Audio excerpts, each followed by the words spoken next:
if you go back to that downward arrow technique with this part that fears you're broken, and you go, what would that mean if you're broken? Well, that no one can help me. And what would that mean? That I'm stuck this way forever. And what would that mean? That everyone in my life leaves me when they find out how messed up I actually am, right? And how dirty and unclean I actually am. And then what would that mean? Well, then they would leave me and I would end up completely alone. 9 times out of 10, I find that that's the fear, right? Our aloneness, ending up completely alone. Hey, if you're a therapist, I want to help you deepen your client work, help them get better results without burning yourself out. You can do all this by learning to harness the power of IFS. So I want to tell you, we've got a free IFS resource library that you can download now. This is full of resources like my quick start guide to IFS, the full IFS protocol, a bunch of demos of me doing IFS with real people, and extra self-care practices for therapists. You can get all this for free in the link in the description, and I hope you enjoy. Welcome everyone. Welcome back to Tap In with, again, John Clarke and myself. So this is the third part of a little series with you, John Clarke. Welcome back. Thanks for having me. Yeah, this might be my first time as a three-time guest in someone's podcast, so I really appreciate it. It's the record. Cool. Yeah. So just to let people know, you have your own podcast called Going Inside, and you are an IFS teacher and therapist. And so what we're doing here is exploring IFS. Yeah. And there's been a topic that we didn't get to the other times, and that is about anxiety. Yeah. And I feel, even just talking about it, it's like I can call it forth. Do you know what I mean? Definitely. It's like always wanting to come in if it can. So always. How is the perception in IFS around anxiety? Well, first of all, just, physiologically, we're obviously designed to respond to threat. And so part of that lurching forward, that preparing, that do I need to be ready sensation is just built into our bodies and our nervous systems, right? That's why that's there, is to perceive threat before it's too late, right? And so I think, first of all, just by honoring that, if you have anxiety, and who doesn't really, then it means your nervous system works. It just means that it's working overtime and it's misfiring, right? And it's seeing threat or over-exaggerating threat where maybe it isn't so threatening, or maybe where worrying about it wouldn't necessarily change the outcome. And so from a parts perspective, parts are kind of doing the same thing as your nervous system. They're trying to get ahead of it, right? So if someone has the number one fear, at least in America, is public speaking, right? Yeah. And even if people don't do public speaking in their lives, if you start thinking about being up in front of a group of people or on stage, you can probably start to get yourself a little worked up and feel a little activation in your body. Parts of you might start to worry. And then you might ask the part, what's the worry? Well, I might get up there and then get nervous. And then one of my favorite techniques to use is called the downward arrow technique. You just keep asking, and then what? Until you can't go any further, right? So you get up there and then you get nervous and you ask the part, and then what? Or what would be bad about that? Well, and then people would notice. And then what would that mean? Well, they would think less of me. And then what would that mean? Well, they wouldn't want to work with me or be my friend. And what would that mean? Then I'd be fundamentally alone. And what would that mean? Well, that's about it. So the worst case scenario is I go up on stage and end up fundamentally alone.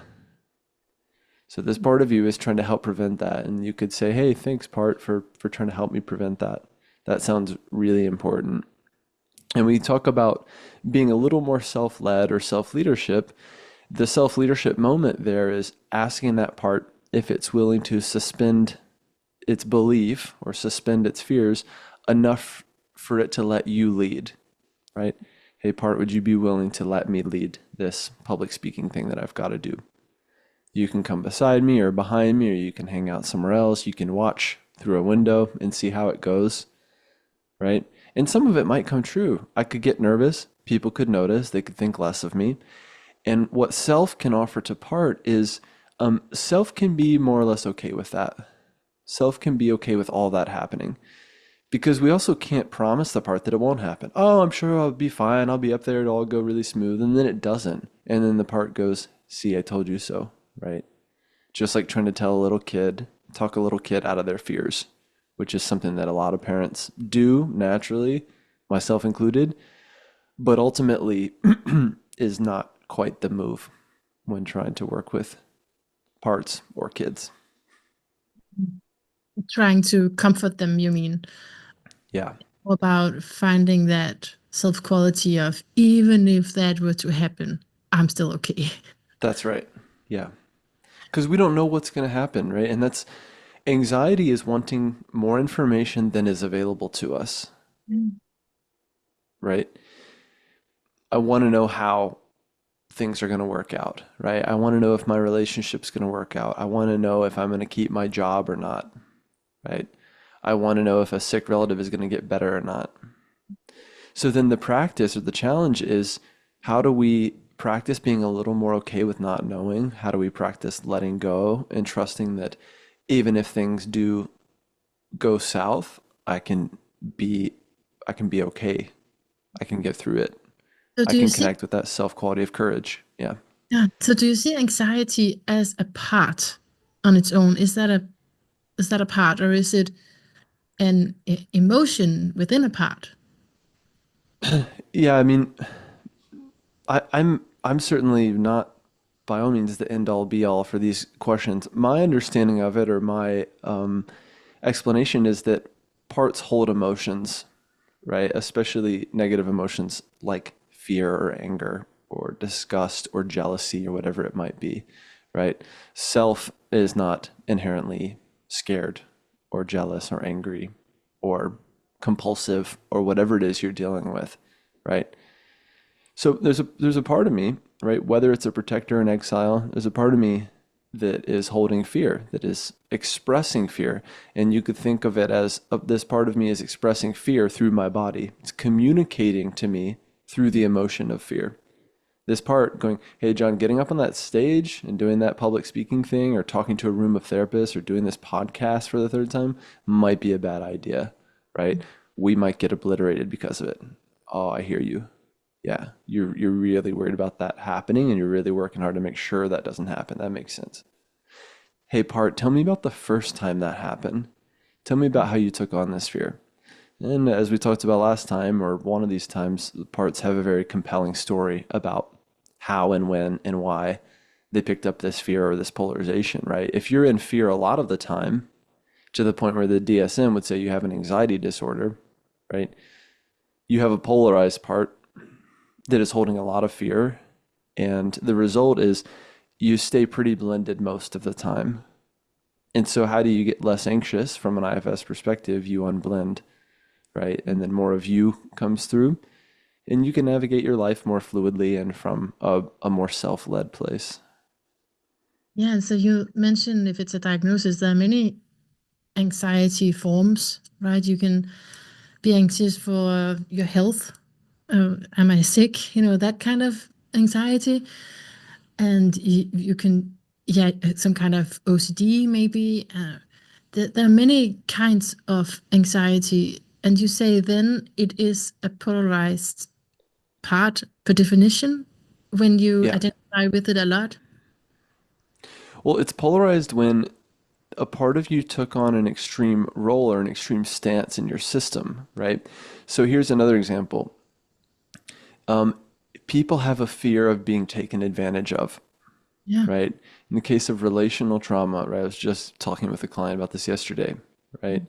Because I've been hurt before, I'm afraid that if I show a bit more of myself and make myself vulnerable, even to my partner or my wife of 10 years or whatever it is, they're going to take advantage of me. They're going to use that against me later, right? So that part has a very strong perspective and is polarized, right? Now you might have another part that's polarized on the other side that says, you stupid idiot, you have to be vulnerable if you want to have a healthy marriage, so be vulnerable.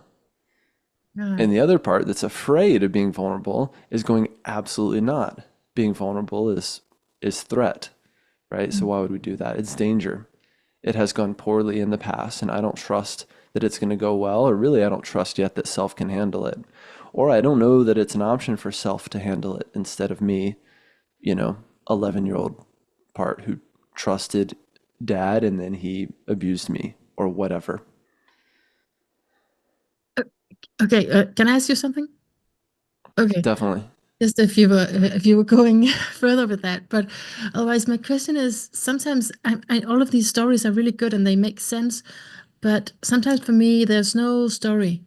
There's no one I can ask. It's just in my belly, or it's just somewhere in my body, a sensation that I'm feeling this. And that's another part of the question, I guess, is then I label it as anxiety, and I could potentially open it up and say, I don't know what this is, like be more open about it, but just that it's not necessarily something that can answer my questions. Well, I guess the question for you would be, how do you experience your parts? Do you hear them, see them? Do you have a two-way dialogue with them? I feel that can be very different, and it's also different if there's a therapist there, then something else can happen as Yeah, well. that's common. Yeah, I think a lot of people, when part of what makes IFS or a parts model different, but in particular IFS, is it's not an intellectual model, meaning it's not me just sitting here going, oh yeah, there was that time when I trusted dad and he hurt me, and so I have trust issues, right? Or a part of me has trust issues, right? Just saying a part of me has trust issues is not enough, right? In terms of creating real healing. So then we go into in IFS, when you're getting trained to use it, you have the 6 F's. And one of those F's is find the part. So when you think about trusting dad and him hurting you or devastating you or abusing you, how do you notice that part in or around your body? Do you hear it, see it? Is it a feeling in your stomach? And I know this sounds kind of weird, but if it's this feeling in your stomach, can you put your hands there and can you talk to it? Can you open up a dialogue with it and say, "Hey, part in my stomach, I'm John and I'm here. Tell me your story. I'm open to hearing your story. I want to hear who you are and what your story is." And you wait until you get something. Mhm. So it's a new way of getting information, right? And a lot of people will just say what they think the part would say. So they're not actually doing what we call insight work yet, right? They're not actually going inside, the name of my podcast. Yeah. They're just talking for the part, right? Well, yeah, it's like a scared little boy and he's like really afraid that, dad's going to come home and, like hurt him again. Okay. And is that your guess about what he would say, or is that the little boy inside in the belly actually saying that to you right now? Oh, I don't know. We'll just check and wait and see until you get something. Wait until it becomes really clear. And you might be surprised what the little boy in your belly says, right? So establishing self to part connection is an essential skill of the IFS practitioner. And until you've done that, you're just kind of talking about parts work, which is fine. It's the way a lot of parts work starts, is doing this intellectualizing. And also there's an intellectualized protector who's often keeping us from going inside, right? Who has to know the answers or is keeping the therapist at bay and saying, there's a protector saying, I'm not going to let you access that little boy in the belly yet. You're not Yeah. safe. You haven't earned it. Seems like therapist has an agenda, right? Or whatever it is, even a self-like agenda or a helpful agenda. So there's a texture and a quality to real insight work and a softening when you're really communing with your parts. Okay, sure. I appreciate you said all of that because I have some questions for that. But just holding also that even if I am trying to have that direct conversation, then maybe not words necessarily come up. Maybe it stays as a sensation, and like you said, maybe Sure. that's a way of experiencing a part Yeah. through sensation only. But for what you said, it's really interesting because I feel that that's a dilemma as a therapist. If I feel that the client may not be in actual contact with the part, then okay, so what's going on in me? I have this judgment, first of all. So I have to check me, this is just my judgment, uh, discernment, but I'm not sure. And also, is it better for the client to talk about it than to just go blank, right? To talk about it from an intellectual place than to maybe feel like, oh, and I can't do this, and it's a whole interruption. Well, going blank is another really common protector response. Yeah. So you're sitting there as a therapist and going, yeah, just connect with that little boy in the belly and see if you can find him in that old living room that you see him in. And then the client just goes blank, and they're like, sorry, I just kind of zoned out for a second. That's a part, right? A dissociative part. So that part stepped in for a really good reason and went, no, not today, or not with this therapist, or not yet, right? I don't trust that this is going to go well. And so there's the content of what you're talking about, and you might even think, oh, we're doing good work, and we're talking about the little boy, right? And we're going back there, we're doing trauma work. But the process of what's happening dynamically is the protectors are doing what they do, right? They're protecting the system. You haven't earned their trust yet. And so that's why in IFS, we're also trained to always start by working with protectors first and foremost until otherwise, right? Yeah. And so, yeah. Yeah. So can a protector, can that be anxiety? Can it function as protection? Sure. Okay. I think so. Yeah. Okay. So it doesn't have to be an exile hidden away, No. screaming out. It can actually be something that's in front of a deeper emotion, a more Well, primal. think about a classic manager or the classic inner critic, which we've talked about in this series, right? So the inner critic that holds the belief of, if I'm not perfect and get perfect grades or get the perfect job or have the perfect LinkedIn profile or the perfect appearance or the perfect body, then people leave me, right? I'm worthless. People find out I'm worthless. They leave me. So that's a really strong protector response, right? And that manager is going to do its thing in the form of hyper control, right, of the client's life and their eating habits and their exercise and being meticulous about their appearance and working 90 hours a week and all that. So they're running the show, right? So that is one expression of anxiety, is what you mean. Yeah. It's related to the perfectionism. Yeah. I wanted to ask about anxiety from another point of view. I guess it's from NAM that I'm trained in, where we could say that it's a signal that anxiety is actually a signal of repressed anger. And I like Sure. the theory. Yeah, right. Because I mean, always in the situation, if I'm feeling anxious, I don't see it immediately that could be anger. But when I reflect on it later, then I'm like, Yeah. that makes sense that I would have appreciated some boundaries there. Yeah. Simple. So yeah, Well, what you was nailed it. Yeah. Angry is a violation of boundaries, right? Someone also told me recently, anger is truth on fire, right? yeah, So if for my 4-year-old, someone takes her toy, and as a result, she takes their toy or hits them, yeah. and the parent goes, "Don't do that. Don't hit other. We do not hit other kids," right? But she's her boundary's been violated, and she's got this truth on fire, which is that something unfair just happened, right? So I'm angry. She might also have a part of her that's scared that this kid's going to take all of my toys, that this kid's not going to ever take them back, that he's now going to take my food, right? If he took my toys.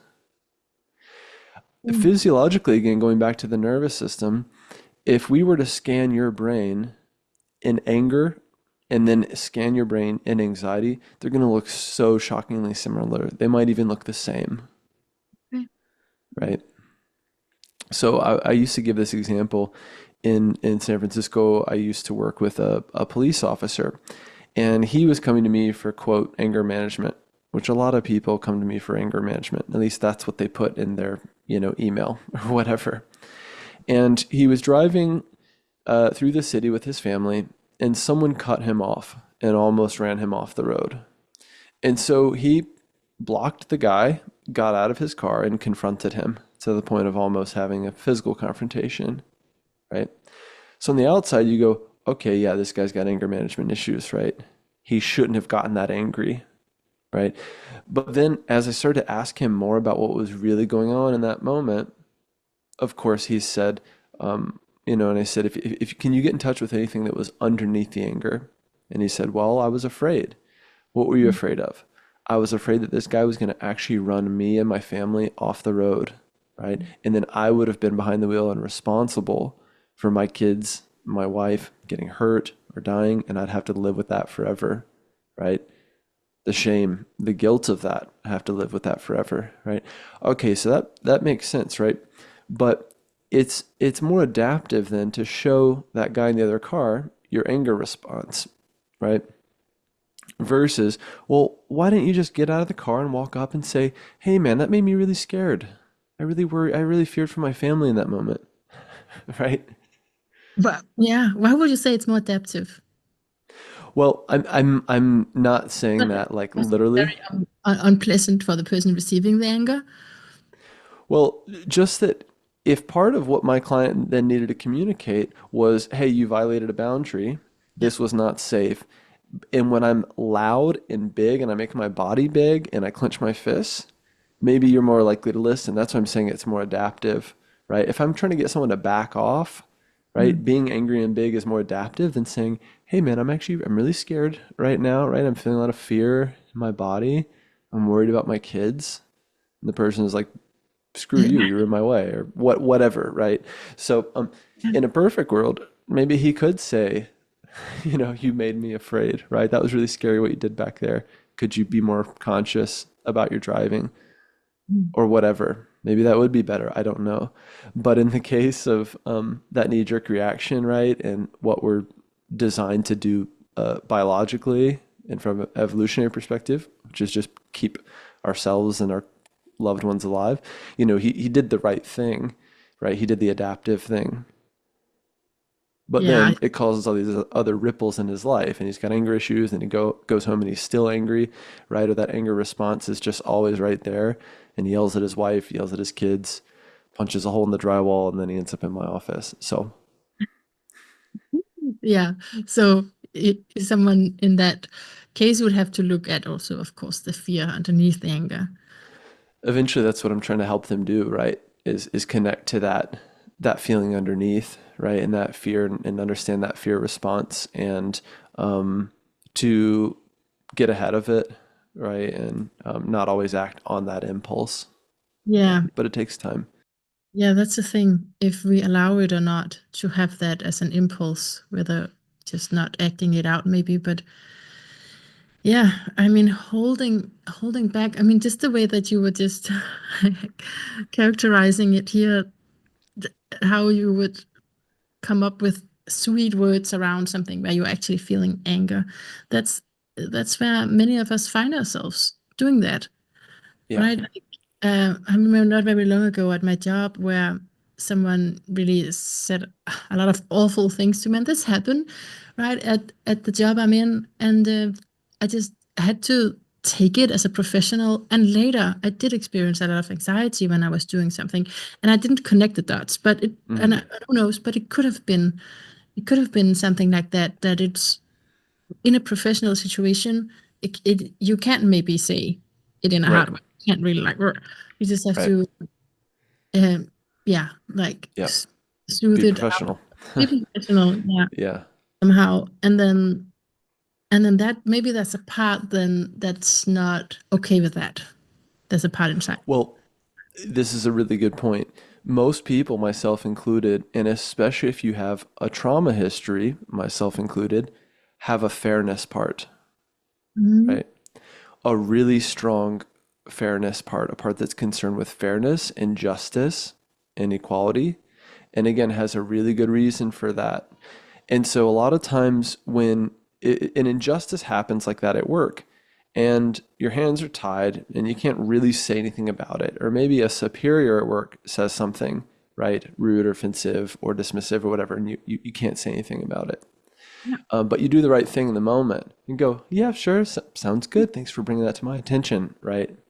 Yeah. And then you get home and you're fuming or whatever, overwhelmed, this part's overwhelming you about the unfairness of it, right? Especially in the case of relational trauma, again, something unfair happened, right? Dad was, his one job in the world was to take care of you and keep you safe, and he didn't. He was the one bringing the danger into your life, right? Yeah. And so naturally you're going to have a part that picks up this polarization of fairness, right? Or looking for moments that are unfair, right? Yeah. And so what are you saying in that? Are you saying, yeah, there's less self-quality or self in the fairness part? Well, it's just that that fairness part, if it jumps in and blends with you and completely takes the wheel, then it might it might create a mess. Well, you might choose to be a little blended with it as a way of fighting for fairness, right? So you there might be a self-led way to still address this thing at work, right? Yeah. And say, hey, I just wanted to talk to you about that thing that happened at work. A part of me really gets what you were saying. Another part of me is really struggling with it or feels like there was maybe a better way to say it. I'm wondering if you and I can work it out or find a solution to this problem. What do you think? Right? So what I did there is I honored two parts, right? An intellectual part that gets it, right? And this person has a job to do, and so do I. The other part that holds the feelings of unfairness, right? And says, hey, this is not right, and so I'm calling attention to it. But I'm also not bulldozing the situation, right? And coming in and making a mess out of it, right? Or being the angry employee. So you're doing it in a way that's as self-led as possible while also acknowledging your parts, right? Which also encourages the other person to acknowledge their parts too, or at least bring some humility to the situation, right? Is that healing in and of itself, do you think? Yes, Just even definitely. no matter the response? No matter the response. And that is essential. If you're going to do this, and I find this all the time with my clients, and they say, well, yeah, let's say, for instance, my dad abused me, and I've decided I'm finally going to confront him about it, right? If you're going to do that, then you have to go into that situation with zero attachment to the outcome, zero attachment to how he responds. So many people are waiting their entire lives, right? And they're big grown-ups. They're 60 years old, still waiting for dad to say, I'm sorry. And 9 times out of 10, it's not coming. It's never going to come. And that's a really, really hard thing to hear and a really hard thing to sit with. And I'm also not saying that to be provocative, but to actually give you permission to focus on what you can control. And if you are going to either forgive him in your heart and know that he did the best he could given what he was carrying and his wounding, right? Or there's a part of you that does want to call it out and stop the generational bullshit and say, Dad, there's a part of me that can acknowledge you did the best you could when I was a kid. There's another part of me that wants to say, you really hurt me and you abused me. It's taken me a long time and a lot of healing and a lot of therapy to work through that. It's made my life a lot harder than it had to be. And I need you to know that. I'm not expecting any response from you. I'm not even asking for an apology, but there's a part of me that just needs you to know that. I want to introduce you to our sponsor for today, Jane, a clinic management software and EMR that helps you handle your clinic's daily admin tasks so you can free up your evenings and weekends. The Jane team understands how precious your time is and recognizes that charting can often be the most time-consuming task for practitioners. That's why they're here to help. To save you from having to start your chart notes from scratch, you can check out Jane's template library, which gives you access to templates that have been generously created and shared by health and wellness practitioners in the community. Once you have a template you like, you can choose to customize it further with charting tools such as range scales, text fields, checkboxes, and more. To see how Jane can help you spend more time doing what you love, head to the link in the show notes to book a personalized demo. Or if you're ready to get started, you can use the code JOHN at the time of sign up for a 1-month grace period applied to your new account. Let's dive in. Yeah, and let's say that this happens and then there is not the response that you were hoping for. It's maybe the opposite. And do you then in IFS, because there's a lot of imagination going on in IFS as well, can you then in your imagination see a father who does actually receive it or own up to it, and Well, that is healing. the surrogate father is self in this case. So what IFS offers and why it's so darn powerful is we don't have to wait for dad to come around and heal me and say I'm sorry, right? Self can go in as the surrogate parent, the loving, capable, kind parent, and find that little boy in the belly who was abused and say, I'm here now. Tell me about what you went through. Tell me how bad it was. Tell me how many times he hit you. What was it like when he hit you? Tell me all of that. Do you want to come with me into the present and just be with me, right, where I can keep you safe from dad now, right? Do you know how old I am now? Oh, I'm actually 47, right? You thought I was still 8, like you. I'm not 8, right? I'm 47. Is that part interested in coming with me? Is that part interested in letting go of what it's been carrying all this time? And coming into, again, the loving embrace and self-leadership of self, right? The surrogate father. And in that regard, when that part is fully cared for and unburdened and brought into the present and in the protection of self, right, in the safety of self, client will decide to confront or not confront dad. But if you're going to do it from a self-led place, right? Yeah. Don't make your healing contingent upon dad being sorry, because he's probably not, right? Or in the case of all of my clients, right, especially my female clients who've been sexually assaulted, who've been raped, that person rarely comes back around and says, I'm sorry. I'm sorry I ruined your life, right? I'm sorry I did that to you. I'm sorry I violated you, right? And But these clients have, go ahead. yeah, in that case, could you then ask the client to see the father in front of her and then let him do what you wished he had done? Like, so, like the client could Well, I guess you could create this kind of repair by, if you're going inside, you could ask for dad and his self qualities to appear and offer an apology to that little boy. You could kind of create this scenario, right? It might go okay, it might not go okay, right? It might backfire. I don't know. That's why, like, the only guarantee we have is self, right? All you have is your capital S self. And so part of becoming who we are and becoming adults, no matter how old you are, no matter if you've been an adult for decades, right, is actually realizing, like, I I am enough, self is enough, and self can do the healing, right? And dad in his brokenness, right, and the part in his woundedness can go and do his healing work if he's going to do that. And then the other challenge externally might be, once I've done that healing work, how do I learn to just see my dad as a person, as a flawed person like me, and accept him as he is, right? So that we can have as good a relationship as possible if that feels okay to you. Or on the other hand, it might be a very self-led decision to say, I'm choosing to no longer have a relationship with my dad because it hurts too much, right? And he's still an unsafe person. And you could do that from a self-led place. Yeah. Yeah, I see the difference. So it's where it's coming from. If it's coming from that wounded place, or if it's something that you're really making a conscious decision about. Yeah. Yeah, okay. Yeah, so it's just because there are different methods within IFS, right? Where sometimes you would go back to that situation in the past and maybe confront or kick or scream and do whatever that you wanted to have done in that situation. But yeah, how do you look upon that? You could do a lot of things in that moment. And part of it is what the part wants. So if you're going inside, you're doing insight work on your own, or ideally with a therapist, and you've got the little boy and you've got dad in that living room, and you've also got self, right? Self as I am today, my current age, looking like me, wearing this shirt I'm wearing, and all three of us are in the room.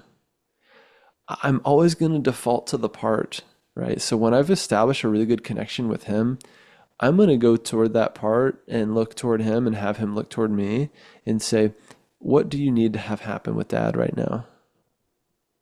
Do you need to tell dad how much he hurt you? That might be too intense. Or maybe he says, yes, that's what I need.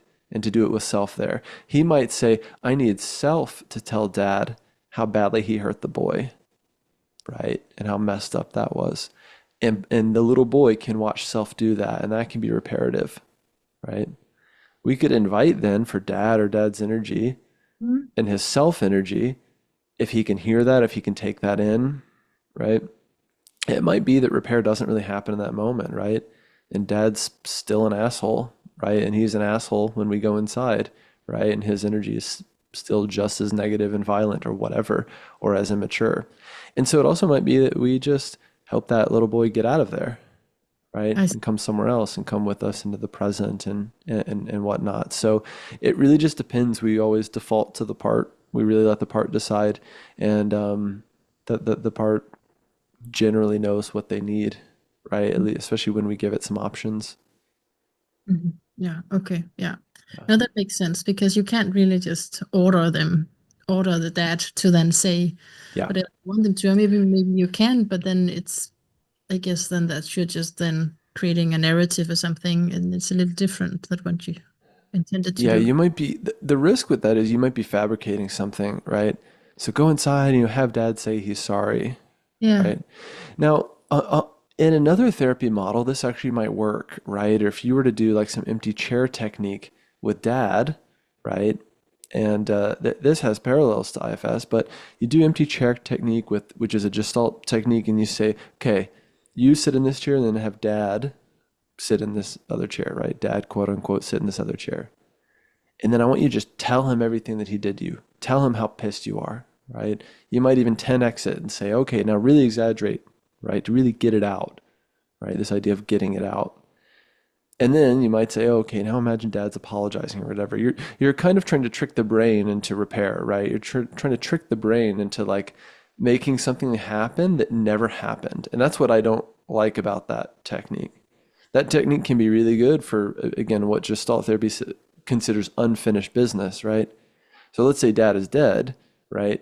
What am I going to do with all this anger of how much he hurt me and never got to tell him, Yeah. right? So that's the dilemma that many people are in. Or your abuser or the person who raped you has moved on with their life. They don't even, right? They're not even aware of what they did or whatever, and you're never going to get that retribution. What do we do? This is why parts work is just so powerful and so self-healing, right? Is that we can do all the work inside with, and we have everything we need inside. And it's not just some fake like imagination, like playing out some scenario of like role play almost, right? Or as a therapist, the therapist could say, all right, I'm going to be your dad in this scenario. Pretend I'm your dad and tell me how mad you are and this and that and act it out. Or we could do psychodrama or whatever. I mean, there's a million ways to do it. And it's not to say that a lot of techniques like that might not help, right? Or be really powerful or help people click into some insight about it all, right? Or realize that, oh, my anger's not helping me, or my anger's actually more about mom or more about whatever. But it's just that I think for true healing to happen, IFS and going inside has a different texture to it, has a different quality.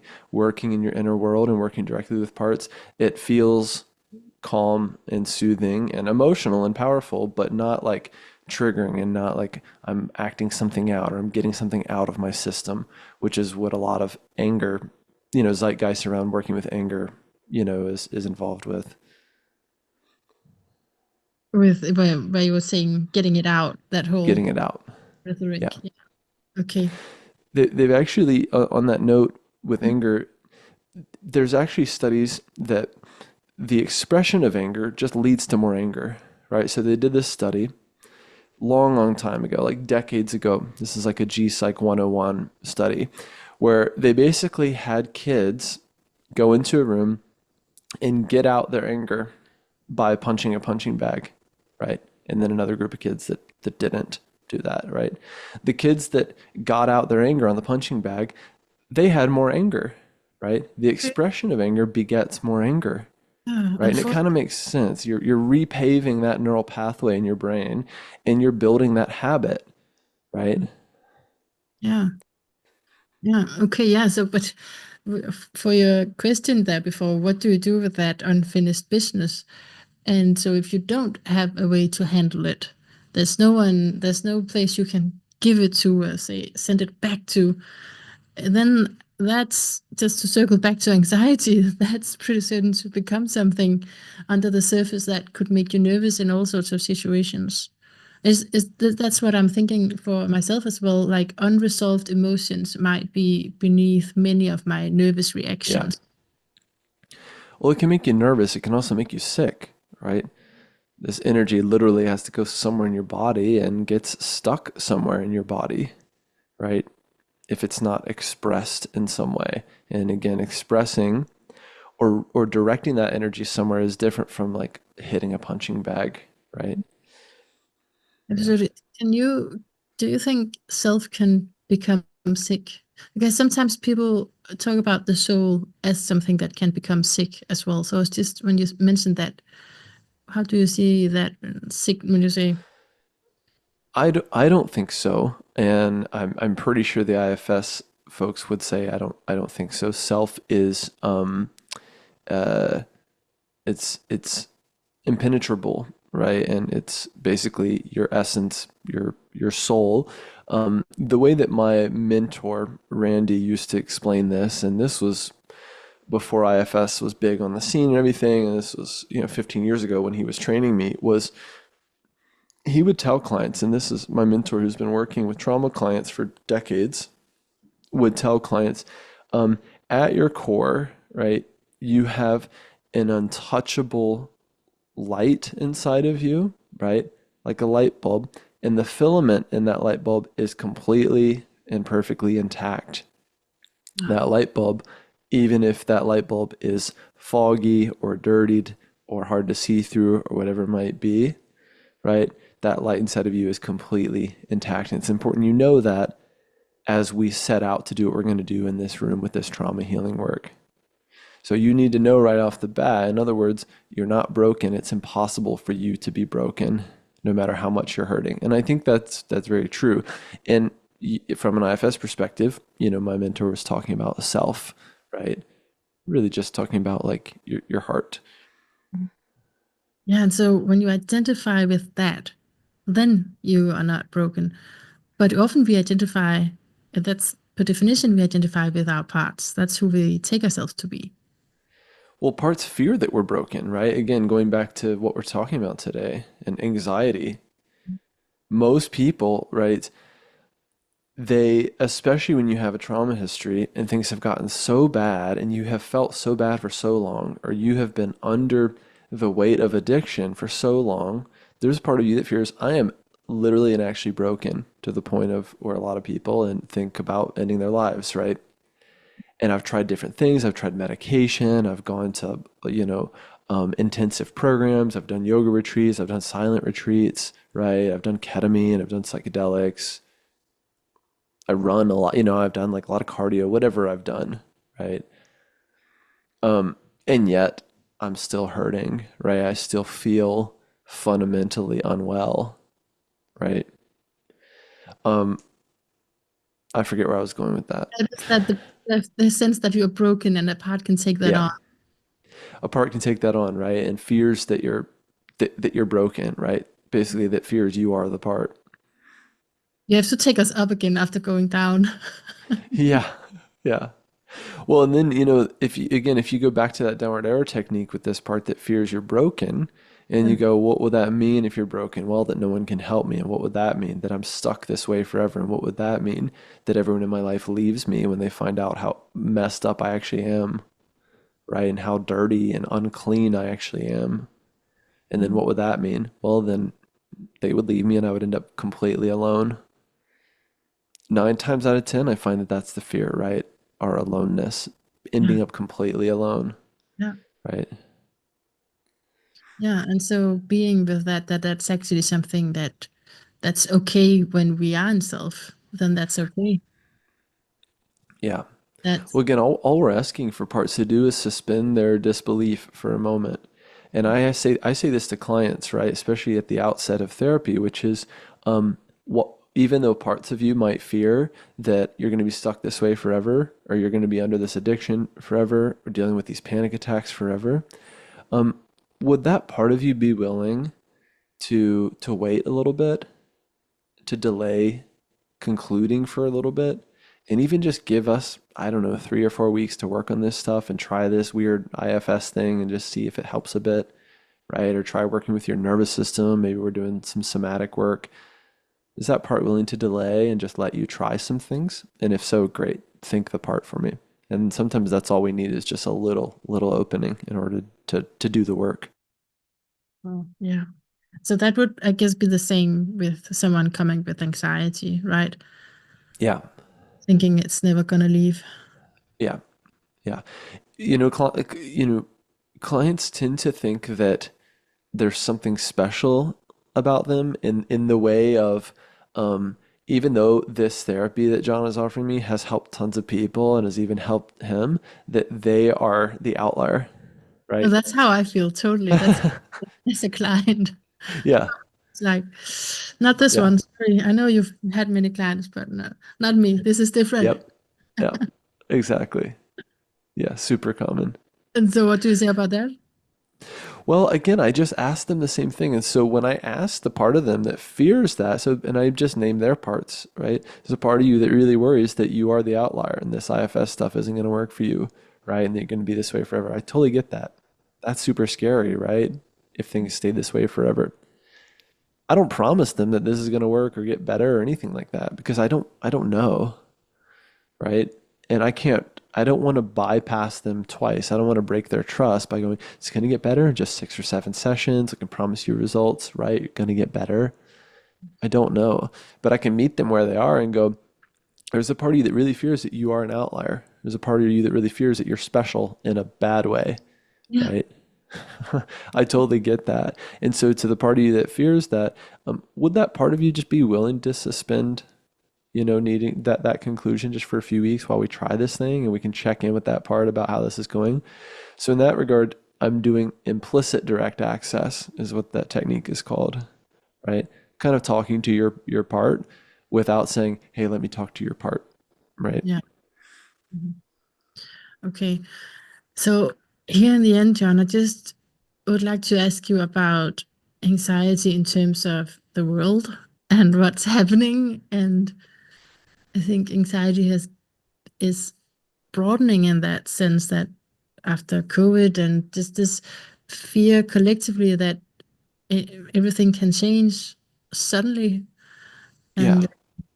and so the whirlwind. So how do you feel about anxiety related to all that's going on in the world? It's in a way it's natural, but it's also like you can't walk around with that anxiety all the time.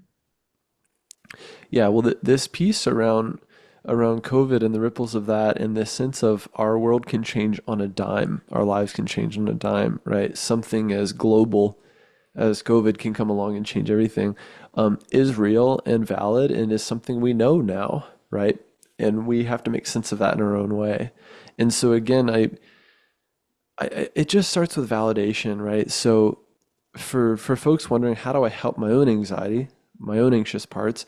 It just starts by validating that, hey, what we went through was horrible and really scary, and it was terrifying to not know what's happening in the world, and are we going to be okay? And some people were not okay, and that's hard and still terrible, right? In this sense that the rug could be pulled out from underneath us at any point, that's terrifying, isn't it? Yeah, I get that. That's super scary. That's it, right? That's And it. so paradoxically, just by validating the fear tends to reduce a little bit, right? Mm. Versus, oh, I'm sure it'll be fine. We've been through it before. We have vaccines, we have this and that, and we can always whatever, right? It doesn't work, right? It's why when you're afraid, your partner or your friend or whoever reassuring you doesn't work Mm. because they don't know, right? And so I just validate for them, and for my own parts that, it makes sense that you're scared. It's scary to not know what's going to happen next, right? And just be with them in that fear. So being with is so much more important than anything else. It's the most important thing from an IFS perspective, just from a therapy healing perspective, from my personal perspective. Being with is the most powerful thing we can do for our parts, for others' parts, for one another, right? And not trying to fix or rescue or save anyone, just being with them just as they are and saying, hey, your fear makes total sense to me. I'm okay with your fear, basically, right? It makes sense. Yeah, yeah. I even feel it when you say it. That Yeah. allowance, yeah, that spaciousness. I totally agree to that. And that sensation, that's how I found to work the best with my sensation, where it is placed in my body, and I label it anxiety, then that is Yeah. actually to give it some attention. And yeah, maybe a part of it is not labeling it as anxiety, because then other parts want it to go away. That's Right? right. So They maybe just do. okay, whatever it is, let's just make room for it. Yeah. Yeah. Okay, that it's here. And I also want to say that it's a part of being human, I think, is that there's a big mission in just us being humans to overcome fear. So it's a big one. Yeah. So true. A That's a big great one. point. Yeah. Or that being afraid equals being weak, right? Mm, Which is just simply not true, right? mm, There's this self-help book called Feel the Fear and Do It Anyway. mm. So a lot of times for my clients, if I'm helping them with their public speaking anxiety, the point is to not get them to the point where they're not afraid to do it, right? When I go out surfing, especially when there's bigger waves, I'm afraid. This happened just the other day when I was surfing most recently. The point isn't to not be afraid. The point is to feel the fear and be able to hold the fear and do the thing anyway, right? Right. Okay. So Yeah, okay. there's absolutely nothing wrong with being afraid. That's a think great actually, point. but I think I actually said the opposite. Now I wish I had said the thing that you thought I said, but I think Oh, I actually did say that I think one of our missions is to overcome fear and turn towards love, that kind of point. But I see I could have made the other point as well. I see what you And mean. Well, what is overcoming fear? I mean, this might take us down the rabbit hole, but in my opinion, overcoming fear is feeling the fear and embracing it and doing the thing anyway. So if you're afraid of being vulnerable and really leaning into your relationship or your friendship or whatever, then or connecting with a family member in a more vulnerable way, then the healing can come from feeling that fear and doing it anyway. And to your point, like finding like love, right? Love being the antidote to yeah, fear. yeah, exactly. So it's what you listen for, what you're guided by, led Yeah, by. Yeah. exactly. Okay, John Clarke, we did it again. Somehow did it again. I thought we'd run out of things to talk about, but it seems to be the opposite. Yeah, yeah, I do have a new idea. I'll send that to you. Okay, great. Um, Thank you so much for this, for taking us into the landscape of anxiety and other side ways. Thank you for that. My pleasure. Thank you for having me again. These are really fun, and I really appreciate the opportunity to do this and be on this side of the microphone. Like I said before, as I'm usually on the other side being the interviewer. And so, yeah, I just love talking about this stuff. And for anyone listening, that the last thing I'll say is, um, hopefully I didn't give too much information to the point where you have parts that are more anxious now about how to remember all this or how do I do IFS on myself or whatever. Maybe just think about one little thing you can take from today and sit with that for a day or two or journal with it or take a walk and just think about validating the parts that are afraid or whatever it is. Just try to take one little thing from today because this work has to be titrated.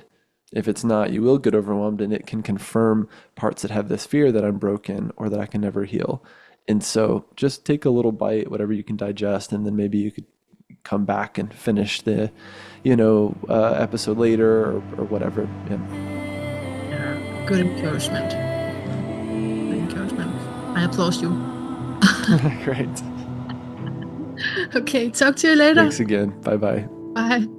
Thanks for listening to another episode of Going Inside. If you enjoyed this episode, please like and subscribe wherever you're listening or watching, and share your favorite episode with a friend.